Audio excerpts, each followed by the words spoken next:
Guerreiros, consumidor e direito civil agora conjugado do nosso dia a dia. Um banco pode ser responsabilizado na hipótese de pagamento de boleto falso quando há discrepância entre o titular do crédito inserido no documento e o titular da conta do destino do valor pago.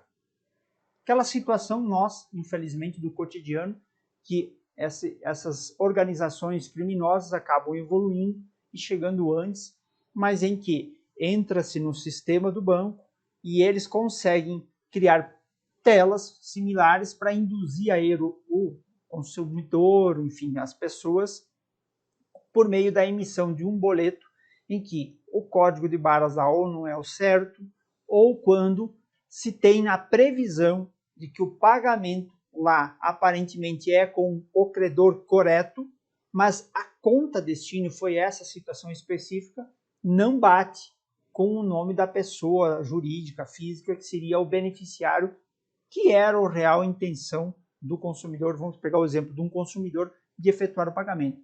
Nesse caso, o banco é responsável ou não pelo pagamento ou pela indenização desse cliente, desse correntista, enfim, que acabou sendo induzido a erro pelas ferramentas modernas que, de um lado, facilitam demais a vida do indivíduo, favorecem a captação de novos clientes, mas que, por outro lado, acaba ficando porta aberta para um risco, a vulnerabilidade de hipóteses como essa que nós estamos tratando, e a gente sabe que isso já teve momentos de mais intensidade. Hoje, as instituições bancárias estão tentando se precaver, mas ainda há aí no cotidiano nosso uma reiteração dessa prática. O que você responderia se fosse questionado sobre isso?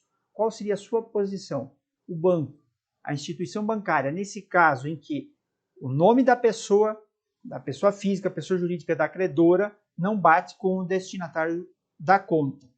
O banco, nesses casos de boletos falsos, ele sempre terá que indenizar, ele deve indenizar ou ele nunca indenizará nesses casos. Vamos ver qual foi a decisão que o Tribunal Regional Federal da 4ª Região adotou num caso envolvendo a Caixa Econômica Federal.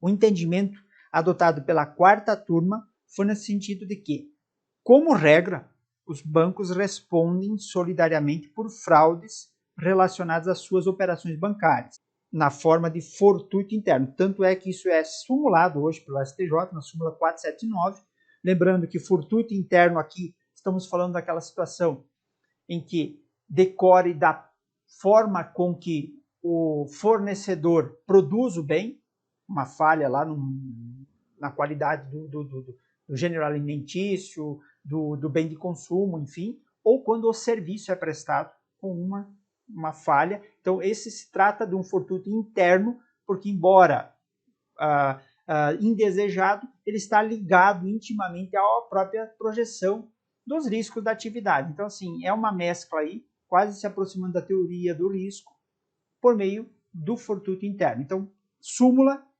linhas gerais, nós temos uma responsabilidade, aqui corrijo, objetivamente. Nós temos aí essa expressão da súmula, acabei o raciocínio invertendo aqui, mas os bancos respondem objetivamente por fraudes relacionadas às suas operações bancárias em decorrência do fortuito interno, salvo quando nós temos aí a possibilidade de aplicar a teoria da quebra do nexo causal. E o exemplo é quando nessa situação dos boletos ficar visível que era uma fraude, uma adulteração assim expressa, que foi realmente um descuido muito exagerado do correntista, do consumidor. Então, se tiver como provar essa quebra do nexo causal, atribuindo aí apenas à vítima a culpa exclusiva por um erro crasso, então sim, nessa situação nós temos aí a possibilidade, mas é excepcional. A regra é a súmula falar que é objetiva a responsabilidade. Mas nesse caso que nós estamos analisando, nós temos uma peculiaridade. O boleto aparentemente ele estava com a nomenclatura do credor certo. Só que nós sabemos que as operações bancárias hoje, muito mais do que o nome utilizado, sim a conta, a numeração da conta destino do valor a ser creditado.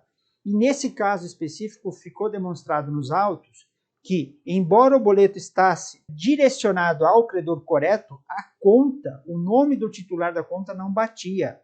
E aí, por essa razão excepcional, mesmo ficando evidente que o correntista, o consumidor aí foi também induzido e teve parcela por não conferir, mas ele não conseguiria fazer essa análise de chegar ao ponto de constatar essa distinção entre o nome e o titular da conta. Isso é algo que estaria ligado ao exercício do fortuito interno, estaria ligado à prestação do serviço bancário e por essa razão, excepcionalmente, nesse caso, o fato de ser um boleto falso acabou levando o judiciário a confirmar, ao TRF da 4ª Região, a confirmar a condenação da Caixa Econômica Federal a ressarcir, a devolver o valor pago indevidamente pelo consumidor. Era essa a dica que eu queria deixar para vocês. Até a próxima!